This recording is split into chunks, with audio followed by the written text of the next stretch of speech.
Hello বন্ধুরা, আমার নাম বুড়ি। বুড়িস কিচেনে জানাই আপনাদেরকে স্বাগত। আজকে আমি একটি নতুন স্বাদের রেসিপি বানাচ্ছি। আজকের রেসিপির নাম নিমোনা। তো দেখুন আমি কিভাবে বানাচ্ছি। এই রেসিপিটি আমার এক প্রতিবেশী বান্ধবী রেকমেন্ড করেছে। আমি তার সঙ্গে কিছু নতুন অ্যাড করে একটা নতুন খাবার বানিয়েছি। তো সবার প্রথমে কড়াইয়ে নিয়ে নেব আমি সরিষার তেল। তেল একটু বেশি করেই নেব। তেল গরম হয়ে এলে আমি তেলের মধ্যে দিয়ে দেব আলু। ছোট আলু, মাঝে একটা করে ফালা দিয়েছি। এই আলুগুলি আমি তেলে ভালো করে ভেজে নেব।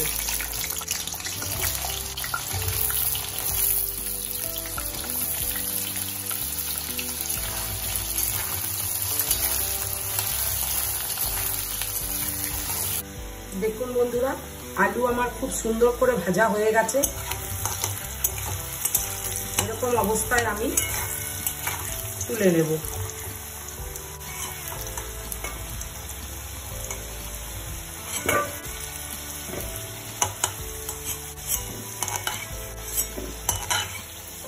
এই তেলের মধ্যেই দিয়ে দেব আমি বড়ি।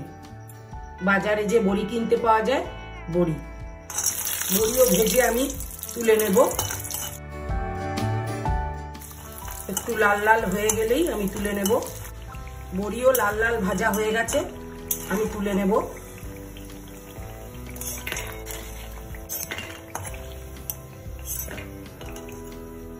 ওই তেলের মধ্যেই অ্যাড করে দেব আমি হিং, 1 চিমটের মতো। তার সঙ্গেই দিয়ে দেব তেজপাতা। এবার আমি দিয়ে দেব পেঁয়াজ, আদা, রসুন আর লঙ্কা বাটা।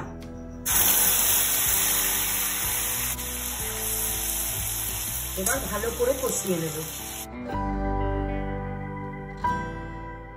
এবার এর মধ্যে এক এক করে আমি গুঁড়ো মশলা দিয়ে দেব। প্রথমে দেব 1 চামচের মতো নুন, তারপরে দেব 1/2 চামচের মতো হলুদ, এরপর দেব 1/2 চামচের মতো জিরে গুঁড়ো, এরপর দেব ছোট চামচের 1 চামচের মতো ধনে গুঁড়ো, 1/2 চামচের মতো লঙ্কার গুঁড়ো।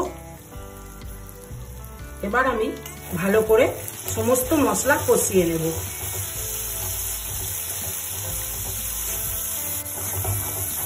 মশলা থেকে যখন তেল ছেড়ে আসবে, ঠিক এরকম অবস্থায় আমি দেব মটরশুঁটি পেস্ট। এবার আরো একবার ভালো করে কষিয়ে নেব। কড়াইয়ে মশলা যখন টান টান হয়ে আসবে, তখন আমি আর সামান্য বাটি ধুয়ে জল দিয়ে দেব। আরো একবার ভালো করে কষিয়ে নেব। দেখুন আমার মশলা কষানো হয়ে গেছে। এবার আমি দিয়ে দেব ভেজে রাখা আলু আর বড়ি।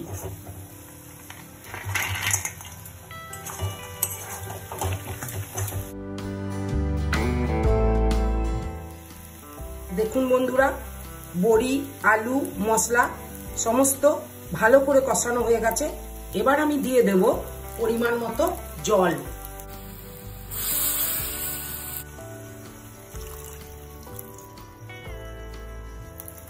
আমি এখানে প্রায় 1.5 বাটির মতো জল দিলাম,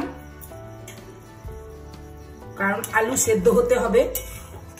ঢাকা দেওয়ার আগে আমি দিয়ে দেব সামান্য পরিমাণ চিনি, টেস্টটাকে ব্যালেন্সে রাখবার জন্য। এবার আমি ঢাকা দিয়ে দেব। বন্ধুরা, এবার খুলে দেখব।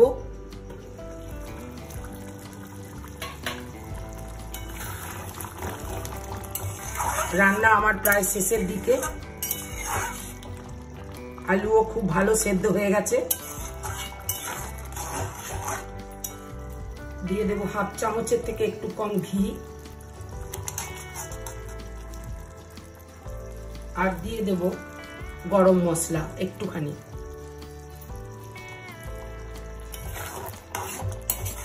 একবার নাড়িয়ে নেব।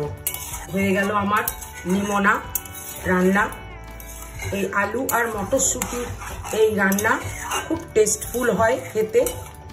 আপনারা একবার বাড়িতে বানিয়ে দেখবেন, খুব ভালো লাগবে। রুটি পরোটা সবকিছুর সঙ্গেই খেতে ভালো লাগবে।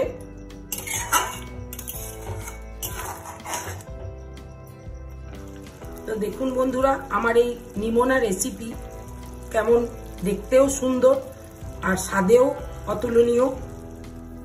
তো বন্ধুরা, আজ এই পর্যন্ত। আবার কোনো একদিন দেখা হবে একটি নতুন ভিডিও নিয়ে।